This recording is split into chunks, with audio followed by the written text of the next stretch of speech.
Takuta Ferris has to say. Takuta Ferris. Tēnā tātou. Tūana hau ki te wāhi ngā kōrero te Pāti Māori mo tēnei o ngā ture, kia nei ko te Crown's Mineral Amendment Bill.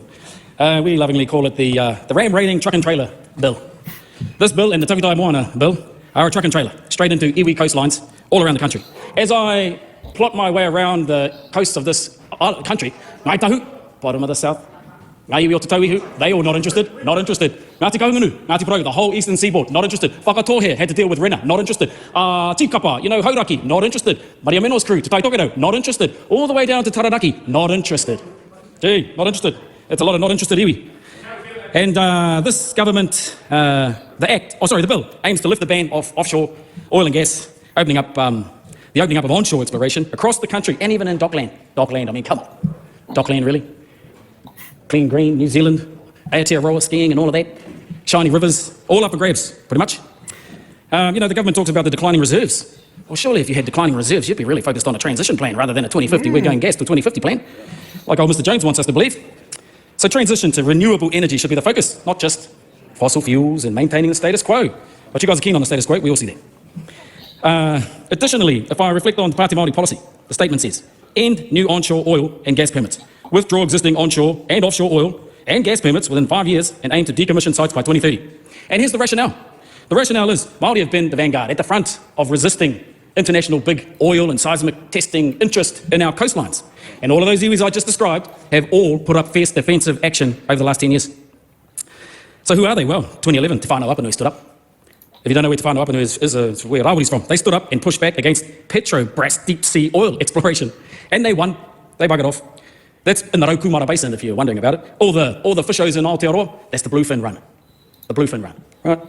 In 2013, Sir Mark Solomon, he led the opposition against Anadarko's arrival in Kaikoura, seismic testing. So, Ngāi Tahu, Sir Mark Solomon, not interested in it. In 2015, the hapu of Te Taitokerau, where Maria Menor's from, resisted the deep sea oil exploration of State Oil, one of those. And in 2016, my home iwi of Ngāti Kahungunu, the eastern seaboard of this country, their rohe starts just over the hill, over there, goes all the way up to Mahia. They launched, in defence and protest against one of the biggest seismic blasting ships, the Amazon Warrior, they launched their Wakahaurua fleet to sail out to sea on a vessel that's powered by wind, that's travelled to Rarotonga, Tahiti, Hawaii, San Francisco, San Diego, all the way down to Mexico, out to the Galapagos, across the Solomon Islands, and anywhere else in the world you want to go. That's where that one's been, with no power. They stood up and pushed back against those foreign interests. And they're all foreign interests. None of these big companies are from Aotearoa. None of the money they propose to make is going to stay here. It's going to go overseas. And they're all getting a kai and kōrero with Matua Shane down there. So after that 2018, in Wairarapa, when my cousins on that Mataua Maui, the Wakahaurua, they stood up and did a big haka, like literally. They opened up the airwaves on Channel 16 so everyone could hear and did a haka from Kahungunu. It's called Tika Tonu. And they knew the fellas on that ship would hear. So after that led to 80 coastal hapu signing a declaration unanimously rejecting exploration that was ratified by the National Iwi Chairs to oppose all seismic testing and oil exploration in Aotearoa. I doubt Shane's talked to any of them. So you see why we oppose it, and we oppose it. I swear this guy's related to me, because we're both Kai Tahu and Ngāti Kahungunu. I'm just trying to figure out which hapu he belongs to.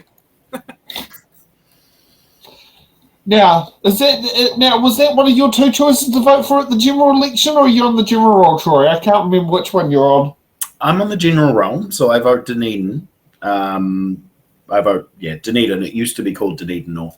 If I was to switch to the Māori role, then yes, I would be in Te Tai Tonga, because as someone pointed out here earlier, Te Tai Tonga covers the entire South Island and Wellington.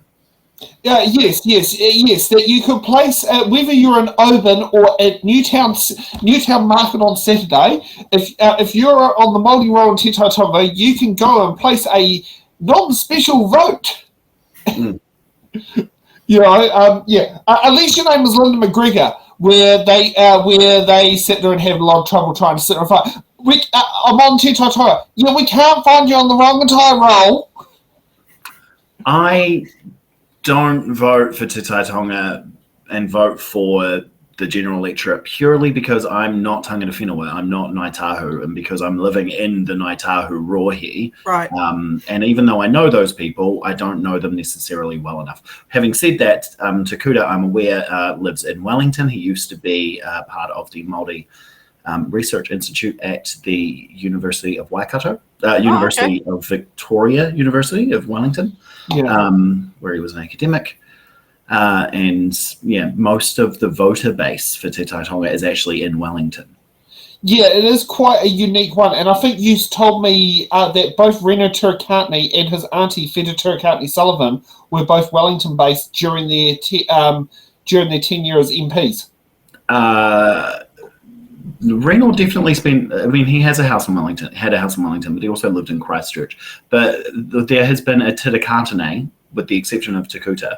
A Te Kātane has held that electorate almost every election since it was created. Except from 96 to 2011 was the one period where Turikantne was out of the mix. But yes, you are right. It's been either Irireira Turikantne, Feta Turikantne-Sullivan, or Reno.